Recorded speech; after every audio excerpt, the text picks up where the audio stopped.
Le climat politique se tend au Sénégal sur la question du troisième mandat. Alors que le président Macky Sall observe un silence pesant, l'opposition, elle, passe à l'offensive. Ali, bonjour. Oui, bonjour Sankalo. Vous nous appelez de Cotonou au Bénin. En ligne avec nous, Maurice Soudiak-Dione, bonjour. Oui, bonjour. Vous êtes professeur agrégé de sciences politiques à l'université Gaston Berger de Saint-Louis au Sénégal. Ali, on vous écoute. Vous avez la parole. Ok. Oui, ma première question. Au Sénégal, les leaders de la coalition au pouvoir se sont réunis pour discuter de l'élection présidentielle de 2024. Macky Sall n'a toujours pas annoncé qu'il sera candidat. Quels sont les principaux freins à une nouvelle candidature de l'actuel président? Maurice Soudiak-Dione. En réalité, la Constitution est très claire là-dessus, en son article 27 qui dispose que le mandat du président de la République est de 5 ans.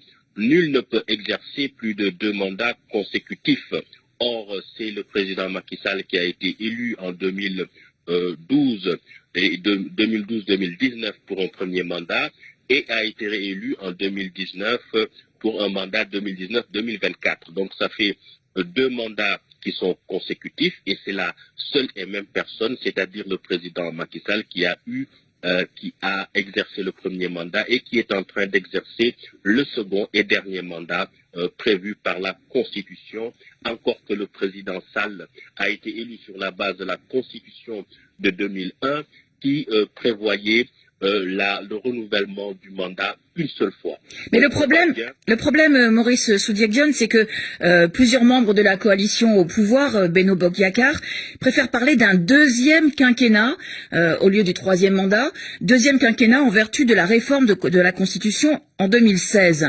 Est-ce que cet argument est juridiquement recevable ? Cet argument n'est pas juridiquement recevable pour la bonne et simple raison que la nature du mandat n'a rien à voir avec le nombre, avec la durée du mandat. Aux États-Unis, le mandat est de 4 ans. En France, le mandat est de 5 ans. Au Sénégal, le mandat est de 5 ans. En République démocratique du Congo, le mandat est de 7 ans. Le mandat, qu'est-ce que c'est? C'est une habilitation à représenter, à parler et à agir au nom et pour le compte du peuple pour un temps qui peut être variable. Le premier mandat, c'était un mandat de 7 ans, le second, un mandat de 5 ans, ce qui fait 2 mandats, et au regard de la Constitution, nul ne peut exercer plus de 2 mandats consécutifs. Et si on pousse la réflexion plus loin, c'est que si on considère que le mandat de 7 ans n'est pas un mandat, c'est extrêmement grave, parce qu'en ce moment, c'est un cataclysme juridique qui se produit. Cela veut dire que le président de la République a eu à exercer un pouvoir de fait, c'est-à-dire sans titre juridique valide et valable, et dès lors, toutes les lois qui ont été promulguées par lui sont nulles et non avenues. Toutes les nominations à tous les emplois civils et militaires qu'il a eu à faire sont nulles et non avenues, et les actes posés par toutes ces autorités nommées par le président de la République également sont nuls et non avenus. Vous comprenez bien alors le séisme que cela produit dans l'ordonnancement juridique, ce qui constitue donc une aberration. Nul ne peut exercer plus de 2 mandats consécutifs, c'est très clair, et nul est un pronom impersonnel. Si on remplace nul par Macky Sall qui se trouve dans la situation juridique concernée, cela donne Macky Sall ne peut pas exercer plus de 2 mandats consécutifs. On ne peut pas être plus clair. Et on n'interprète pas ce qui est clair, précis, comme de l'eau de roche. Ali, vous avez une autre question pour Maurice Soudiak-Dione. Oui. Ma deuxième question. Ousmane Sonko a annoncé de mettre en place cette semaine un plan d'action pour s'opposer à d'éventuelles candidatures du troisième mandat présidentiel de Macky Sall. Concrètement, quelle est la stratégie de l'opposition? Ousmane Sonko et la coalition Yewwi Askanui qu'il mène avec Khalifa Sall. Pour eux, le troisième mandat serait une ligne rouge et ils n'entendent pas laisser Macky Sall la franchir.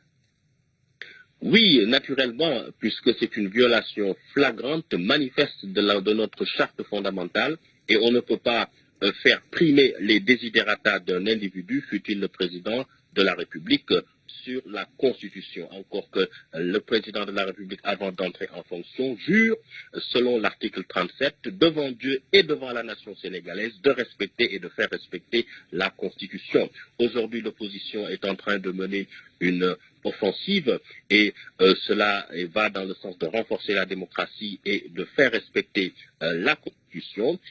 Cette initiative de l'opposition consiste à occuper le terrain, à sensibiliser les Sénégalais, à faire des actions sur le terrain et donc à se préparer à l'éventuelle candidature, troisième candidature illégale du président Macky Sall afin d'y faire face. Merci. Mais je crois qu'aujourd'hui, l'opposition doit éviter également d'entrer dans une confrontation inutile et prématurée tout en travaillant politiquement dans la perspective de cette échéance.